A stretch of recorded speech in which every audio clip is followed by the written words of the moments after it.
Bueno, y nosotros tenemos el privilegio de recibir a dos personas que yo personalmente quiero muchísimo.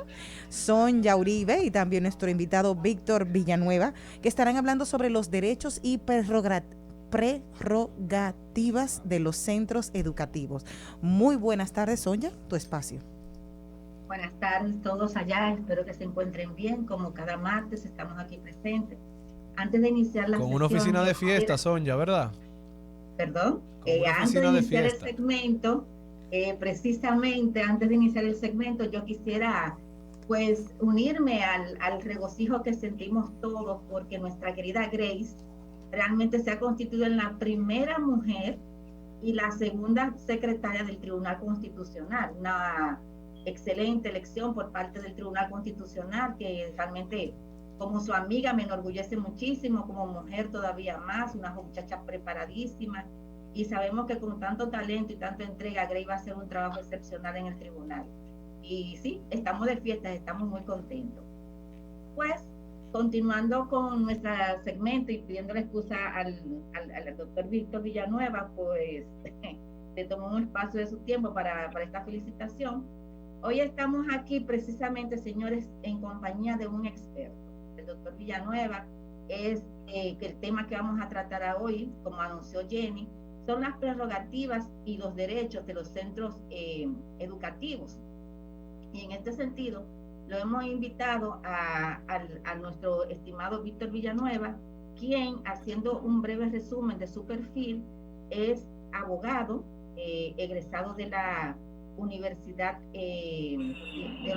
Complutense de Madrid en Derecho Internacional y Relaciones Internacionales, y actualmente es el director ejecutivo de ANIEP, es la Asociación de Colegios Privados. Bienvenido, doctor Villanueva, a nuestro segmento. ¿Cómo está? Gracias. Para mí un privilegio y un placer estar entre tantos amigos y conocerle a usted, señora Soya, tanto a Jenny como a don Daniel. Un privilegio estar con ustedes aquí y agradeciendo en nombre de la Asociación de Instituciones Privadas Educativas que nos permite tener este espacio de conversación entre todos nosotros. No, el placer es todo nuestro realmente.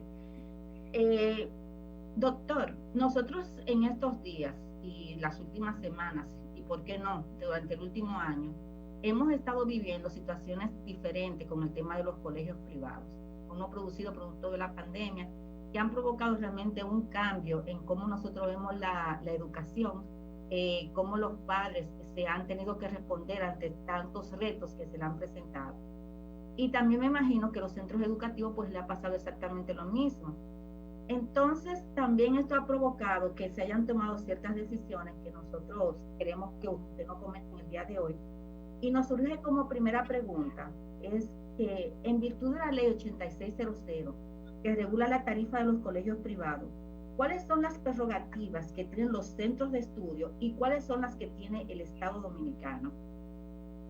De entrada, las instituciones educativas de orden privado de entrada son empresas que trabajamos con una agenda altamente regulada y que tiene un impacto sensible en lo que tiene que ver con el espectro social del país y en todas las sociedades. ¿A qué me refiero? A lo que es la conducción del aprendizaje mediante la enseñanza, mediante métodos de enseñanza.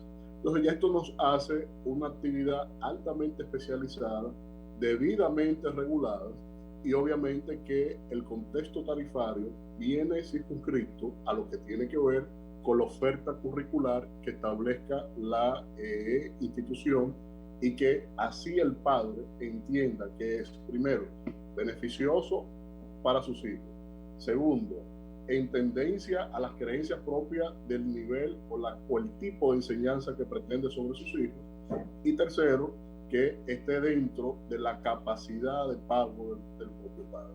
Entonces, es un asunto que en todos los ordenamientos sociales del mundo, todos los países tienen libertad primero de empresa, para que dentro de ese principio las entidades, instituciones privadas puedan desarrollar lo que es la enseñanza con variables que no están circunscritas en la oferta curricular del sector público. Entonces, si yo entiendo que la enseñanza en el sector público no es satisfactoria plenamente, o por mis credos, o por mi estatus social, o por mi preferencia, o por competencia que veo también en mi propio hijo, pues entonces yo lo que hago es pagar un esquema privado a un costo anual de matrícula, y ese costo anual yo entonces interactúo con esta institución para ver cómo la pago, a un pago, a dos pagos, a tres pagos, mensualmente. Entonces, y de esta manera entonces se hace esta relación simbiótica entre institución, padre, teniendo como beneficiario inmediato de la actividad de nuestra institución el estudiante, que en este caso, por la naturaleza de colegio, como estamos circunscritos, son menores de edad. Entonces, partiendo de lo que estamos escuchando y el principio de libre empresa que usted también ha desarrollado, ¿cuál es la posición que ustedes tienen frente al proyecto de ley presentado a través del Senado en relación a eliminar el pago de la reinscripción en los colegios privados? De entrada, un rechazo, porque nosotros tenemos aquí una dinámica, insisto, que es altamente regulada, y cualquier regulación tiene una incidencia sobre todo en el ecosistema que implica generar espacios de enseñanza. Entonces, ¿qué pasa con esto? Esto no puede ser una resultante de una capciosidad de un momento dado de nadie que tenga iniciativa de ley. Esto tiene que ser fruto de una evaluación, porque puede ser esto o puede ser otro tipo de dinámica que podamos regular. Pero en este contexto lo que entendemos es que esto no puede ser fruto de la capciosidad y de la improvisación, sino más bien de una evaluación real de cara a lo que son los elementos tarifarios de nuestra dinámica empresarial. Ahora bien, ¿qué te señalo aquí? Aquí tenemos que la propia ley 8400 establece un esquema de categorías de colegio, y esos son mecanismos que la propia autoridad pública no ha ejercido como tal.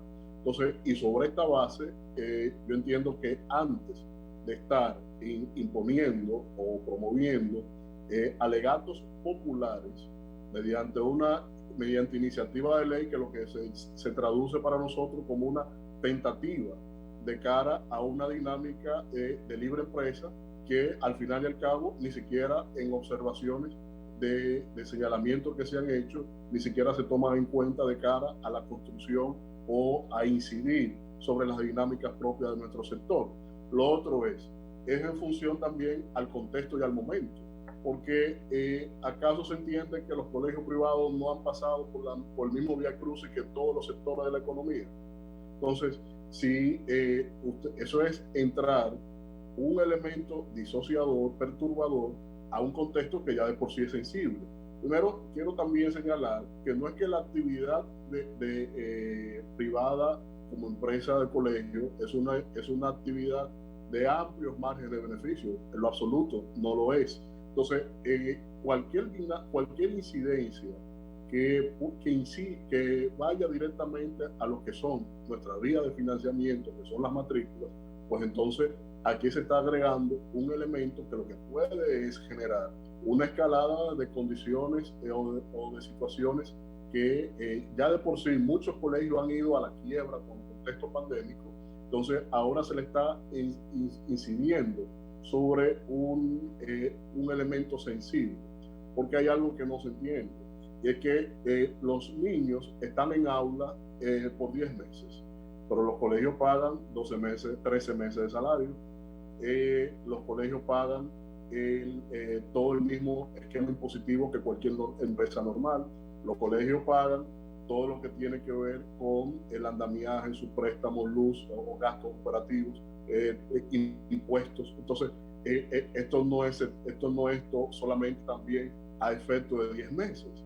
Y de alguna manera, todas las instituciones tienen que generar sus propias actividades que, insisto, no es el concepto en función al pago que está señalándose en esa, como le denomino, tentativa de ley, sino más bien es en función a lo que es un paquete de un solo pago. Una matrícula es una matrícula. Usted viene aquí y me dice cómo la puede pagar. Entonces, yo ahí les voy a desglosar las condiciones de pago que de manera bilateral, tanto usted como nosotros, logramos llevar a cabo un esquema contractual para usted financiar esa matrícula que, insisto, es un solo costo distribuido durante el mes, durante los meses, durante el año, el ciclo académico del año escolar que se pretende establecer. Lo otro es también, como nosotros hacemos eco o nos afianzamos y hacemos enarbolar el principio de libertad de empresa, también el padre tiene libertad de opciones. Él puede, si este año no puede financiar la dinámica curricular de propuesta para el próximo año, los años subsiguientes, de la entidad educativa al cual él tiene sus hijos, pues entonces, o sus parientes, entonces aquí el padre puede también tener tiene la libertad de elegir a mitad de año por un tema de currículo o a final de año para un año completo hacia dónde lleva a sus hijos para lo que es el proceso de aprendizaje. Es decir, esto no es solo de un solo lado, no hay una unidimensionalidad de una imposición que no lo es. Si nosotros pudiéramos imponer, no estuviéramos haciendo los señalamientos, primero de esta tentativa de ley, como lo denomino, y segundo, con lo que tiene que ver de cara a las dinámicas propias que tanto nosotros se nos afecta en principios como los principios que tienen todos padre tenemos. Yo tengo 2 niños y que de esa manera son los que siempre debemos preservar por su estabilidad en aprendizaje, en medio ambiente escolar y todo lo que implica el proceso de aprendizaje.